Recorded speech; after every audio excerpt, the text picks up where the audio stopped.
Hi, boys and girls. Today I'm going to read you one of my favorite books to read kindergartners. It's about Dex, and he's a little dog that wanted to be a superhero. And in the beginning of the story, he can't really do what he wants to do because it's very hard. But he decides that he's going to work really hard through it and learn to be a superhero anyway. And we have a special word for that in kindergarten. We call that perseverance. So Dex decided that he was going to keep working hard and never give up. And while I'm reading the story, I want you to think about something that you can do, that you've done that was really hard for you, that you stuck with and you're better at now, okay? After the story's over, we're going to do something with our idea.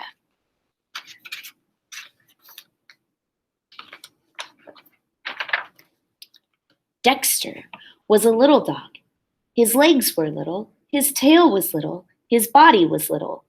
He looked like a plump sausage sitting on 4 little meatballs. Being the size that he was, Dex was often overlooked. The other dogs grew tired of waiting for Dex to catch up when they played chase, and after a while they forgot to invite him at all.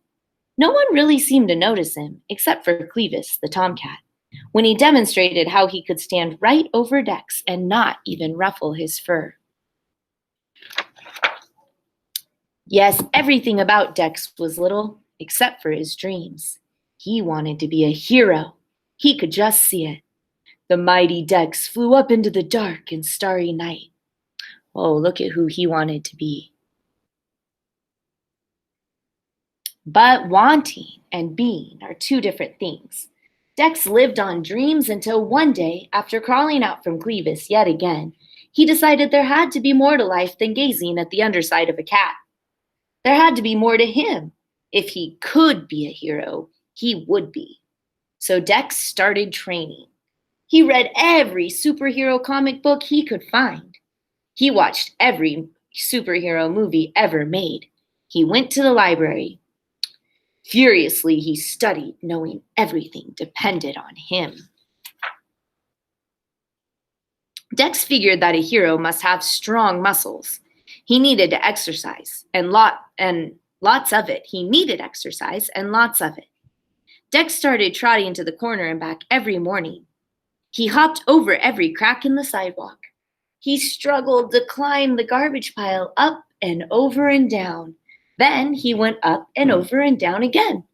All day long he worked, day after day. Even at bedtime, when he wanted to flop on the rug with his tongue hanging out, Dex forced himself to circle 5 extra times. The mighty Dex pressed on through wind, rain, and storm, and fatigue. Fatigue is when you're very tired. When it got easier to run to the corner and back, Dex did it again, and then again. Then he dragged a sock filled with sand as he ran. Then 2 socks. When Clevis was bored and stood in the middle of the sidewalk to block his way, Dex dropped to the ground and slid right under him. He was too busy to be bothered by Clevis. Dex was tired. He was sore. He was working so hard that he almost forgot what he was working for. But one night, as he dragged himself to bed after his last set of push-ups, Dex stopped in front of the mirror and flexed. He could feel them. He could see them. Muscles. Look at that, he's getting stronger. Faster than a rolling ball, stronger than the toughest rawhide, able to leap tall fences in a single bound. Now Dex didn't take the stairs, he skimmed them. He leaped over fire hydrants. He vaulted up curbs. He could jump over the garbage mountain without touching the top. He could run like the wind. He felt as if he had springs on his feet. But one thing was missing. Finally, the small brown package arrived. Dex ripped it open. His hero suit.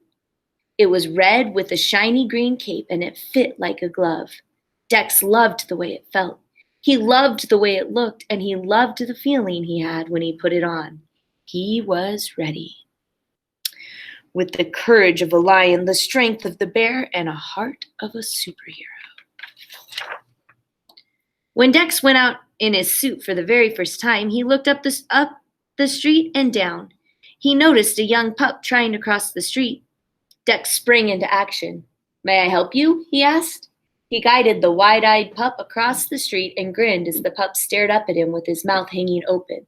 The pup whispered, "Wow, it's Super Dog."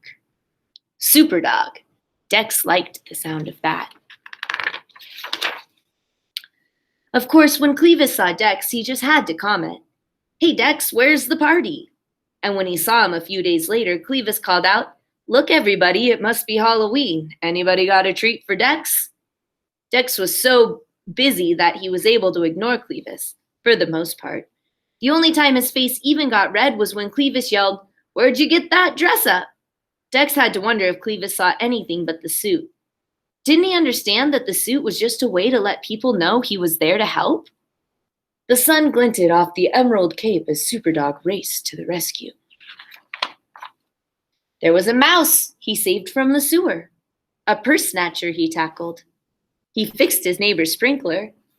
He found a lost cat, pulled a rat away from a live wire, tracked down a lost wallet, put out a trash fire, and organized a neighborhood cleanup day. It seemed that now, whenever anyone needed help, they turned to Dex, and Dex had never been happier. Late one evening, there was a banging at the door. When Dex answered, it seemed as if the whole neighborhood was yipping and yowling in panic. "It's Clevis," they shouted. "He's stuck in a tree. Hurry, Dex, hurry." Dex raised his eyebrows. It's not like Clevis to move enough to get into any trouble. In a flash, he was dressed and ready. It was clearly a desperate situation. As he got closer, Dex could see Clevis. He had been chasing a squirrel to the top of the tree, but had slipped and was hanging by one claw from a slender branch. He was yowling for all he was worth. "I'm slipping," Clevis screeched. "Help me!" Dex looked desperately around for something to climb on. There were no boxes or ladders, not even a trash can. Then Dex looked at the crowd. "Quick, everybody," Dex shouted. "I've got an idea." Dex leaped onto the end of the teeter-totter facing the tree, pushing it to the ground. "Everybody on the other end. 1, 2, 3. All the animals jumped together on the other end of the teeter-totter, catapulting Dex into the air. He soared over the crowd, his ears and cape streaming out behind him. The mighty Dex flew up into the dark and starry night. Dex scrambled onto the branch next to Clevis. Quickly, he pulled off his cape and tied the 4 corners onto the screaming cat. "Jump!" Dex shouted. "Jump, Clevis!" With an ear-piercing shriek, do you see him there jumping from the tree? With an ear-piercing shriek, Clevis let go. The billowing cape caught the air and parachuted the big cat to the ground. Dex backed up and slid to the ground amidst the cheers of the crowd. Dex was bruised and tired, but he forgot his discomfort as Clevis sheepishly lumbered over, still tangled in the green cape. "Thanks, Dex. You really are a hero." Dex didn't think he could feel any better, but he did, just a little, the next day when Clevis slid up to him and whispered, "Say, Dex, could I be your partner?" Dex looked the big tomcat up and down. It was going to take a lot of work to turn Clevis into a hero. He could hardly wait. "Sure," said Dex with a grin. "Sure. With twice the brain and triple the brawn, our heroes forge on, ever ready to lend a helping paw." So did you notice in that book at the beginning, Dex couldn't even run to the corner of the street without getting tired, and by the end, he was a real superhero. Did you guys think of something that you weren't able to do that you were hoping you could do now? I was hoping that you guys would be able to get your journals out and turn to a new page in your journal and draw me a picture of something that you used to not be able to do that you can do all by yourself now. So some of the ideas we talked about in class earlier today was maybe riding your bike. Maybe you used to not be able to ride your bike without training wheels, and then you worked really hard and now you can ride your bike without training wheels. Or maybe it's tying your shoe. My daughter just worked really hard to learn to tie her shoes, but it wasn't very easy in the beginning. Or, the one that I told the kids for me was that I used to not be able to whistle. Even as a grown up, I couldn't whistle. And I practiced and I practiced. And now listen, I can whistle.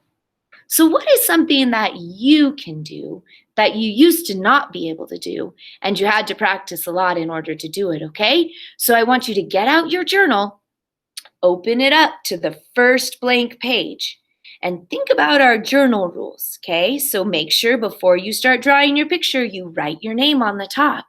And then, after you're done drawing a picture about the thing that you can do that you used to not be able to do, take a picture of it and send it to me. Okay. All right, you guys have a good day, and I'll talk to you later. Bye.